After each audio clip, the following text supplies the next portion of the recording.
She was halfway through brushing her teeth when the knock came. 3 soft taps. Too soft for a stranger. Too deliberate to ignore.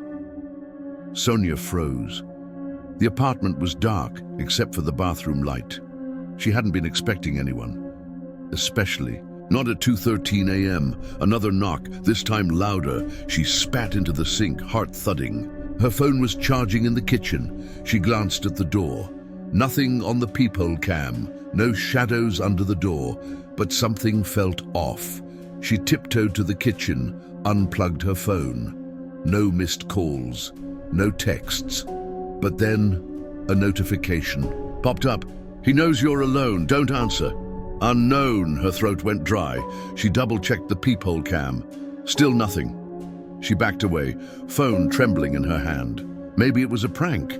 Maybe someone had the wrong door. But that message, she turned off all the lights. But then, her Alexa whispered to life in the living room. Front door unlocked.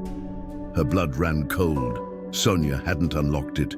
She reached for the baseball bat by the couch. Her eyes darted toward the door. Silence, nothing, until the doorknob turned, slowly, quietly. She screamed and lunged forward, slamming the deadbolt shut. The knob jerked hard from the other side. Once, twice, then silence again. She didn't sleep that night. When police arrived in the morning, the hallway camera had been mysteriously disabled between 2:10 and 2:18 a.m. Her building's manager swore no maintenance had been done. No key copies had been issued, and the security log showed the door unlocked from the inside. "Maybe you forgot," the officer said gently, but Sonia didn't forget. Not that, and especially not the second message she got later that day. It came at exactly 2:13 p.m. He's going to try again. Tonight. That night, Sonia packed a bag and left for her sister's place. She stayed away for 3 days. When she returned, nothing looked touched, except for the small heart drawn in lipstick on her bathroom mirror. And, in the sink, a single tooth. She moved out that same day. No one was ever caught, no fingerprints, no DNA, no known suspects, but whoever sent her those messages, they never contacted her again. And Sonia still keeps that tooth in a Ziploc bag, hidden in her closet. As a reminder, sometimes the scariest things don't break in. They're already inside. Sonia hadn't slept in her new apartment for more than 3 nights before the nightmares started. They all began the same way. She was brushing her teeth, the mirror fogged from the shower, and then a second reflection appeared. Behind her, sometimes it stood still. Sometimes it smiled when she didn't. But every time she turned around, nothing. She'd wake up in a cold sweat, reaching for the light. She'd tried telling herself it was just trauma, just stress, until the dream bled into real life. It happened the night she had her old friends over, Maya and Kristen, the 2 people who knew what had happened in her last apartment. They drank wine, shared dumb TikToks, tried to laugh it all off. "You're safe now," Maya said. "Different city. New locks, new start." But that night after they left, Sonia went to brush her teeth. Halfway through, she saw it again, her own face. And behind it, the smiling woman in red. Not a reflection, not her own movements. This time. The woman raised a hand and pressed it against the mirror. Sonia stumbled back, slamming the bathroom door shut. Her hands shook as she texted Maya, "Did you see anything weird in my bathroom? Please tell me I'm not crazy." Maya didn't reply. 10 minutes later, Sonia got a video message instead. It was from Maya's phone. But it wasn't Maya, it was Sonia, sitting in the bathtub. Still, eyes wide, lips stitched shut. The screen glitched. Then went black.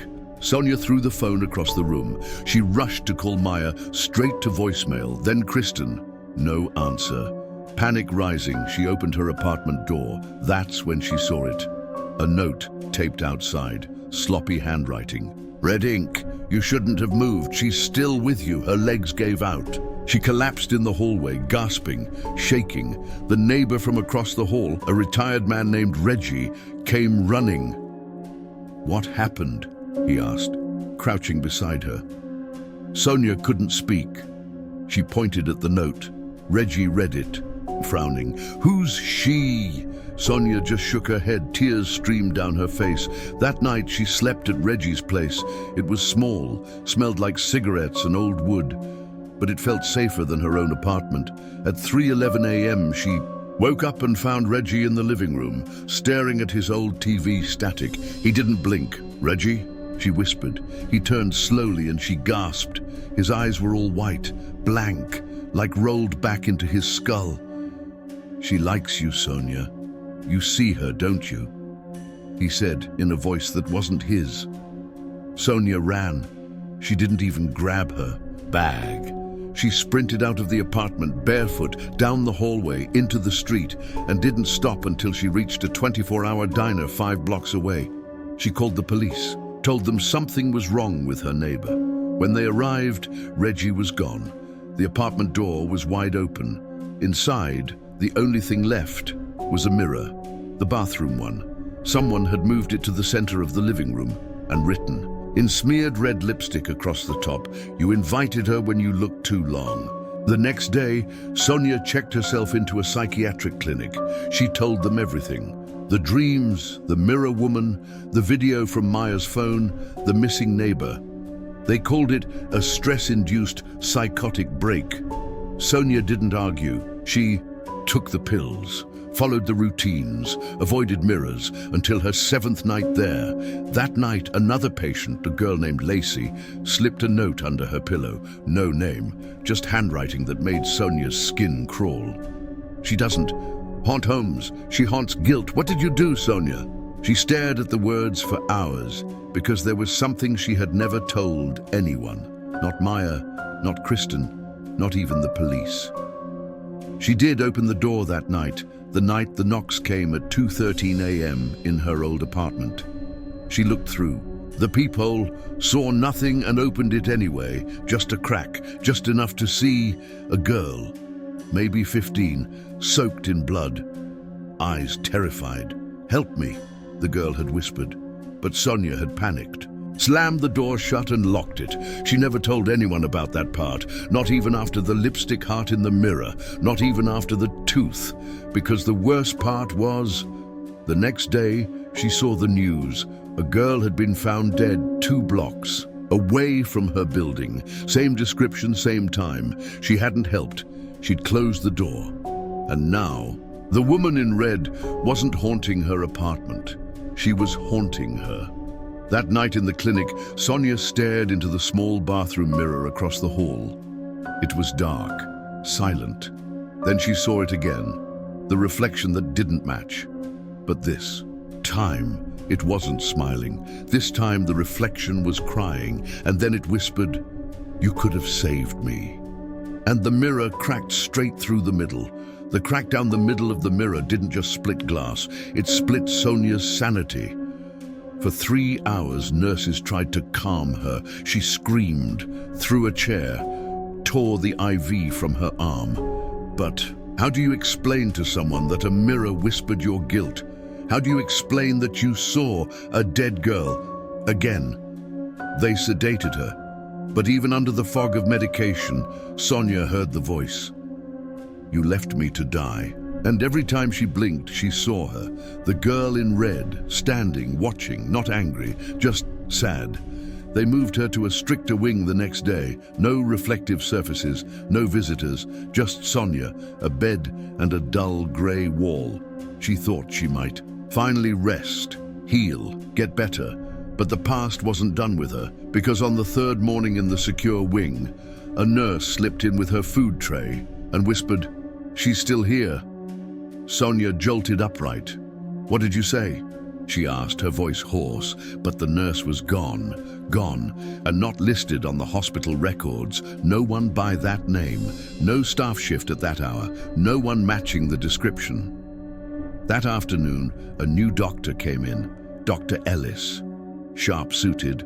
A calm smile like a mask. He pulled up a chair and opened a file. "Sonia," he said, Tell me about the girl you keep seeing." She hesitated, then, "She's the one I didn't save." Ellis nodded like he already knew. "And do you remember what she looked like?" Sonia described her. Pale, teenager, blood on her arms, hair soaked, eyes terrified. Ellis didn't write anything down. He just looked at her and said, "Would it help you if we found out who she was?" Her breath caught. "I thought she was just a vision. I thought maybe I imagined her." Ellis shook his head slowly. "You didn't. She was real. Her name was Lily Tran." He slid a photo across the table. Sonia's stomach dropped. It was her, Lily, the girl at her door, the one she slammed it on. Sonia felt cold seep into her bones. Ellis continued, "She was trying to escape. She'd been held in a basement 2 blocks from your apartment for 3 months. She got out, ran barefoot, knocked on 4 doors that night. Yours was the 3rd. Sonia covered her mouth with both hands. Tears poured down her face. "She was alive when she came to me." "Yes," Ellis said, voice low, "and no one opened their door."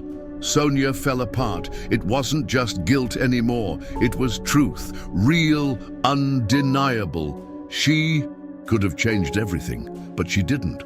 That night, Sonia refused to sleep. She sat up in bed, the photo of Lily clutched in her hands. "I'm sorry," she whispered into the dark. "I was scared. I didn't know. I didn't think." The lights flickered once, twice, then total black. The silence rang, and then from the corner of the room, a faint sound. "Help me." Sonia stood, shaking. The door was locked. The emergency light above the door was out. But the voice continued, quiet, trembling. "Please, just open the door." It was the exact voice she heard that night, Lily's voice. Sonia stumbled toward the corner, and there, in the pitch black, she saw it. A small handprint on the wall, blood red, and a crack. Not in the wall, but in the air itself, like glass hanging in space. She reached out, her fingers brushed the crack, and the world flipped.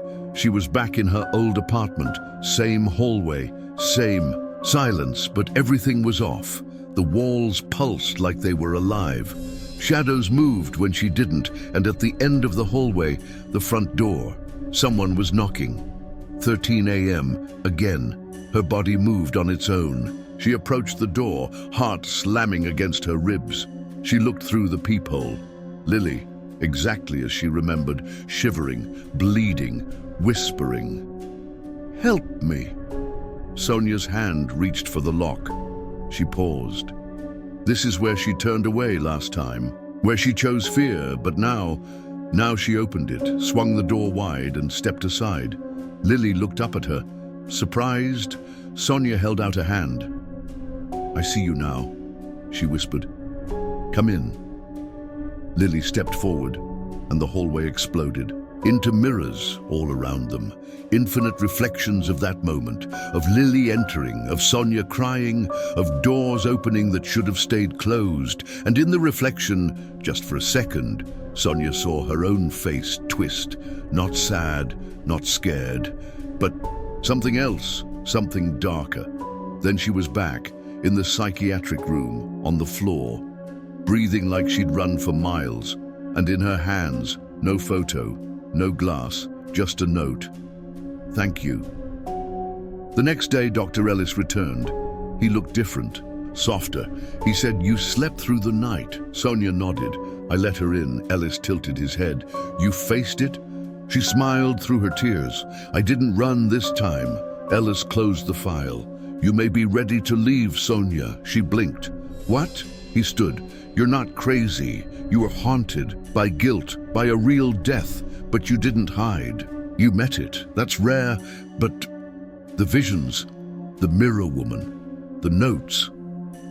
Ellis looked at her, a flicker of something strange in his eyes. "Some ghosts don't want revenge. They just want to be remembered." Sonia left the facility. A week later, new clothes, new life. No mirrors for a while, but at night sometimes. She dreams of Lily, not scared, not bleeding, just smiling. And once, just once, Sonia woke up to find a note beside her bed. No explanation, No one else had access to her apartment. Just 3 words, written in red. "You saved me." I could have saved her, but I chose silence, and now silence follows me wherever I go. That line wasn't from Sonia. It was scribbled on a wall in the same psych facility where she'd once been locked away. But the person who wrote it had never checked in, at least not under a name the hospital recognized. 2 months after Sonia was discharged, a woman named Meera Patel bought a small, fixer-upper house just outside of Chicago, divorced, starting fresh. Her teenage son stayed with her on weekends, and during the week she worked from home doing medical coding, quiet, predictable, until she found the door. It was behind a false wall in the basement. The contractor thought it was an old coal chute, but Meera noticed something odd. It had 4 separate locks from the outside, not the inside, and scratched into the wood, almost invisible, were 3 words: "Don't let him." At first she laughed it off. Old houses always had secrets, but then came the thuds at 2:41 a.m. Sharp, every night. Not footsteps, not rats, thuds, and the smell like burnt hair and wet iron. She reported it. The inspector found nothing. But that weekend, her son Elijah refused to come back. He said, "Your house doesn't blink." Meera didn't know what that meant until she reviewed the footage from her indoor security cam. At 2:41 a.m., the lights flickered exactly 4 times, each time in a perfect rhythm. Each time. She was asleep, but something else was moving. One night she decided to end it. She went down with a crowbar, a flashlight, and enough courage to level a forest. At 2:40 a.m., she stood in front of the basement door. The air behind it seemed thicker, hotter, like breath. And then came the voice. "He's still hungry." The words weren't shouted, just whispered inches from her ear. She turned, no one there. But the crowbar slipped from her hand, and the door behind her, the front door of her house, slammed shut on its own. Locks turned, not just one, all of them. She was trapped alone, and the thudding began again from behind the basement door. But this time, it wasn't fists or footsteps. It was scraping like nails on cement and the sound of something crawling. Meera dropped the flashlight. It rolled toward the door, stopped, and then, for the first time, the door creaked open by itself. An inch, then 2. Blackness behind it. Nothing more. But when she picked up the flashlight and shone it into the opening, she saw a handprint, fresh, small, child-sized, and just above it, scrawled in what looked like ash and blood, was the name Lily. Meera didn't know who Lily was. She hadn't heard of Sonia, but that name kept appearing on her walls, on her bathroom mirror, once on the inside of her eyelid. After she blinked too hard, she thought she was losing her mind, until she found the file. A neighbor, an old woman who'd lived there since the 80s, dropped off a box one day. "No one told you?" she asked. "That house used to belong to a man named Peter Holloway. The basement, that's where they found the last girl." Meera's heart stopped.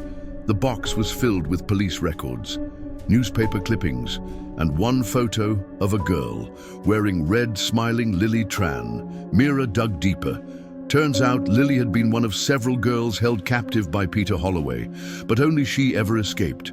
Briefly, only she knocked on doors, and only Sonia's was close enough that could have saved her in time. But now, somehow her spirit was reaching out again, this time to Meera, this time not just for justice, but to warn her. Peter Holloway was dead, but his shadow remained. Meera burned the basement door, salted the floor, put up cameras, crystals, hired a priest. Nothing worked until she did the one thing no one else had done. She opened the door all the way and said out loud, "Lily, if you're here, I see you. If you need help, I won't close it this time." For a moment, silence. Then the walls pulsed and Meera collapsed. When she woke up, she was in a place that wasn't hers. Dark, cold, chains on the wall. She was in the memory, Lily's memory. A basement, screams above, shadows, and in the corner, a girl, her arms wrapped around herself, her voice a whisper. "Please, someone open the door." Mira moved toward her. "I'm here." The girl looked up. "You see me?" "Yes." And the moment they touched, the memory shattered. Mira was back in her home, the door still open, but the smell was gone, the air clear and scratched onto the basement wall. "Thank you." That same night, miles away, Sonia had a dream. She stood in a white room, one mirror and three women, herself, Mira, and Lily. Lily smiled. "You heard me." Mira said, "We opened the door." And Sonia, with tears in her eyes, whispered, "She's free now." 2 weeks later, a podcast dropped. Online, The Girl in Red, the case that haunted a city. It told Lily's full story, the abuse, the escape, the knock no one answered, and how 3 women, unknowingly connected by guilt, fear, and fate, helped her spirit find peace. It went viral, not just because it was horrifying, but because everyone saw themselves in it. In Sonia's fear, in Mira's courage, in Lily's silent scream, and in the comments section, beneath thousands of shares and likes, was a single comment that got pinned to the top. "If someone knocks, don't ask what it'll cost you, just open the door. Not all horror stories end in blood, some end in redemption, but only if someone chooses differently. If they face what they fear, if they stop running, if they open the door. So if it knocks again, don't be the one who turns away." The end.